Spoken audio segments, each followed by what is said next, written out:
네, 자, 여러분, 이제 새로운 단원으로 넘어와서 원자의 구조와 주기성, 원자 구조와 주기성 이렇게 돼 있죠. 그래서 Atomic Structure and Periodicity 돼 있는데, 사실은 이제 이 내용들이 우리가 여러 가지 이제 반응들을 이해하는 데도 아주 중요한 그런 내용이고요. 뭐 이 자체로도 중요한 테마기도 하고요. 여러분들이 앞으로 이제 뭐 주기율표 이런 것들, 원소에 대한 기본적인 성질들을 좀 이해를 하셔야지만 앞으로 다루게 되는 여러 가지 반응들에 대한 내용들을 이해하기가 좀 용이하거든요. 그래서 그 내용들을 지금부터 살펴보도록 할게요.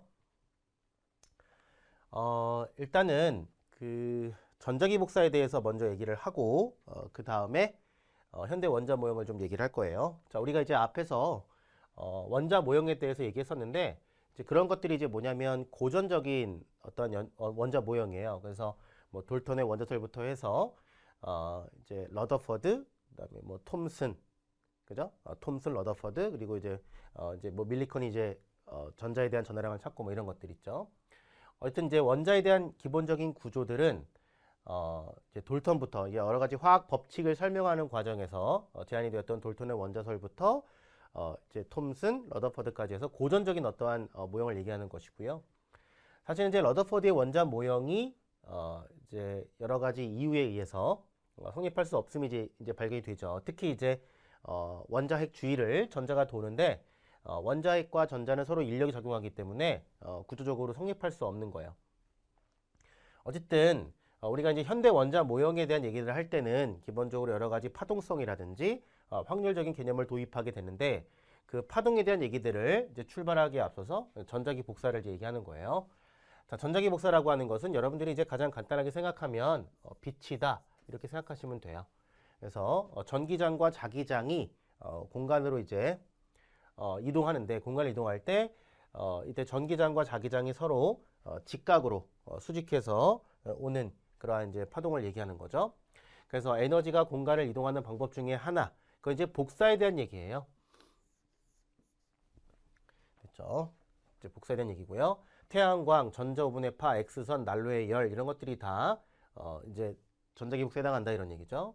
이들은 모두 파동 성질을 갖고 진공 중에서 빛 속도로 진행한다. 자, 파동이라고 하는 것이 성립이 되기 위해서는 여기 보니까 파장, 진동수, 속도 뭐 이런 것들이 있다는 얘기인데 특히 우리가 이제 어떤 대상의 어떤 그 에너지 전달의 형태가 파동이다라고 하려면 이렇게 이제 여기를 거리라고 한다면 이런 주기적인 모양이 나타나면서 파장이 등장을 해야 돼요.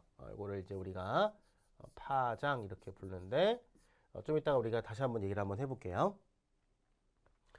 어쨌든 이 파장이라고 하는 거, 웨이브랭스라고 하는 것은 파동에서 두 개 인접하는 봉우리와 봉우리 또는 골과 골 사이를 얘기하는데 여기 보시면 가장 높은 위치를 마루라 하고요. 이 아래쪽의 위치를 골이라 해요. 그래서 여기서부터 여기까지 여기도 파장이 되는 거예요. 그래서 이 가로축을 우리가 이제 거리로 잡고 여기를 이제 진폭이라 잡을 수가 있거든요. 영어로는 이제 amplitude라 해요. 그래서 이제 이 높이는 같은 거죠. 여기도 마찬가지. 파동을 이렇게 치게 되면 이렇게 쓸 수 있다는 얘기고요. 만약에 얘를 시간으로 한다. 그러면 하나의 파동에서 또 다른 파동이 될 때까지 여기서부터 여기까지 걸리는 시간을 t라 쓰고요. 우리는 이제 주기라 해요. 영어로는 period라 해요. period 이렇게 부르는 거예요. 자, 그런데 자 우리가 이제 여기서 보니까 진동수라는 개념이 있어요. 진동수는 어떤 거냐면 자 우리가 이제 주기라는 거 한번 해볼게요. 주기가 뭐냐면 보통은 이제 우리가 1초 동안 아니죠. 한 파장을 지나가는데 걸리는 시간 이렇게 할 수도 있고요. 또는 인접한 동일한 위상이 이제 나타나는데 걸리는 시간 이렇게 얘기할 수 있거든요. 그랬을 때 진동수라고 하는 건 뭐냐면 1초 동안에 지나가는 파동의 숫자를 얘기해요. 우리가 이제 요게 한 번 진동하는 거죠. 또 이렇게 한 번 또 진동할 수 있어요. 그죠? 그러면 이제 우리가 한 위치를 지나가는 뭐 마루의 수, 1초 동안 지나가는 마루의 숫자. 또는 1초 동안 지나가는 고래 숫자 뭐 이런 식으로 얘기하면 되는 거죠.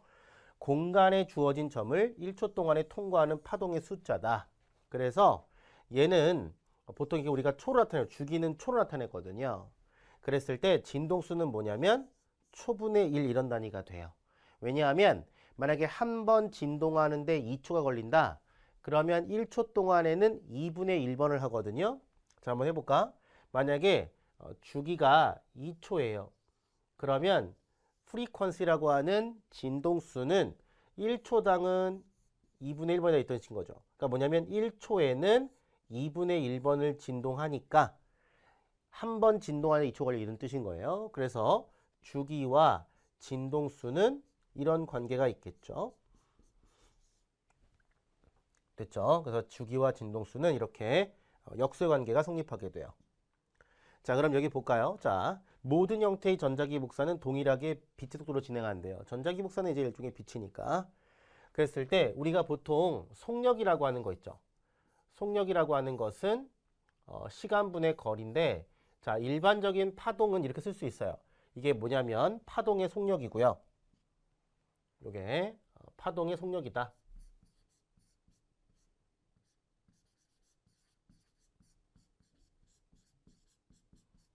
근데 얘는 한 주기 동안에 한 파장을 가는 거니까 이렇게 쓸 수가 있는 거죠.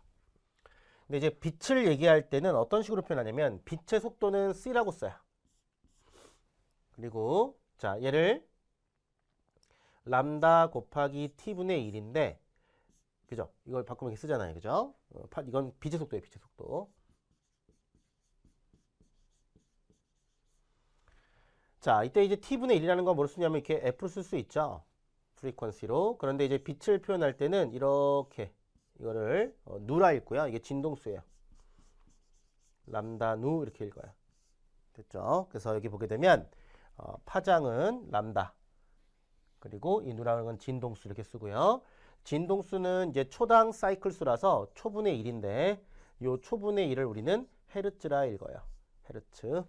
되겠죠? 그래서 이제 이렇게 쓸 수 있고 빛의 속도는 2.9979 어떤 책에는 뭐 2.998 뭐 간단하게 해서 3점 이렇게 하기도 하는데 어쨌든 10의 8제곱 미터 퍼 세크다 이렇게 되는 거죠.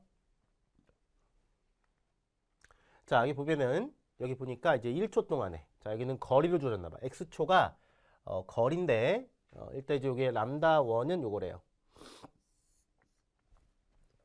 근데 이 람다 1인데 만약에 이제 x축을 시간으로 잡아서 이게 1초다라고 하면 요 동일한 놈이 이렇게 한 번, 그 다음에 두 번, 이렇게 세 번, 이렇게 네 번 진행하는 거니까요. 얘는 1초 동안에 네 번. 요게 바로 진동수가 되는 거죠. 그래서 이제 요게 얼마예요? 4Hz구나. 그러면 주기라고 하는 건 뭐예요? 요 진동수의 역수니까 얘는 4분의 1초가 된다라는 거예요. 그에 비해서 요 놈은 좀 더 많이 하고 있죠. 그죠?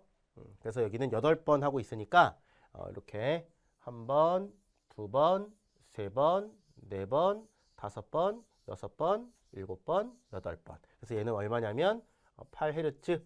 자, 주기는 8분의 1초 이렇게 하면 되겠죠. 여기는 뭐예요? 16Hz다. 이렇게 되어 있네요. 어쨌든 이제 우리가 어떤 1초 동안에 진동하는 횟수를 우리는 진동수 이렇게 부르는 거고 보통 초분의 1의 단위를 쓰고요. 빛의 경우에는 헤르츠라는 말을 쓰는 거예요.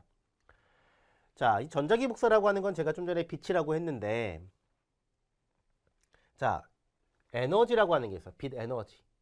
자, 우리가 전자기 복사 에너지는요. H 누 이렇게 돼요. 그 다음에 또 하나 C는 람다의 누라서 자, 어떻게 쓸 수 있냐면 얘를 H 람다분의 C 이렇게 쓸 수가 있어요. 그런데 가만히 보면 결국에 이제 요 H 값을 이제 우리가 알아야 되는데 요 H 값은 뭐냐면 H 값은 이제 플랑크 상수라고 하는 값이에요. 플랑크 상수라는 값이에요. 상수기 때문에 어떨까요? 일정하겠죠. 그래서 자, 에너지는 누구에 비례하냐면 요 진동수에 비례하는구나를 알 수 있어요. 근데 진동수가 크면 에너지가 큰 거예요. 되겠죠? 자, 뭐라고요? 진동수가 크면 에너지가 크다. 빛에서. 그런데 자, 요 빛의 속도는 항상 일정하죠. 그런데 그럼 얘가 커지기 위해서는 얘가 어때야 돼요? 작아야 되는 거예요. 그러면 전자기 복사에서는 어때요? 파장이 짧을수록 에너지가 크다. 자, 여기도 한번 볼까요? 여기 보면 에너지가 있는데, 자, 이 누라고 하는 것이 결국에는 어떻게 돼요? 여기서 누라고 하는 것이 람다분의 C니까 대입을 한 거죠. 했는데 이때 얘도 상수예요. 그쵸? 그러니까 파장이 짧을수록 에너지는 크다. 이렇게 쓸 수 있는 거죠. 근데 우리가 이제 빛이라고 하는 거, 우리가 이제 태양으로부터 이제 쪼여지는 이제 빛을 보게 되면 이렇게 스펙트럼을 쭉 분석해 보잖아요. 그러면 우리의 눈에 보이는 영역이 제한적으로 있는 거죠.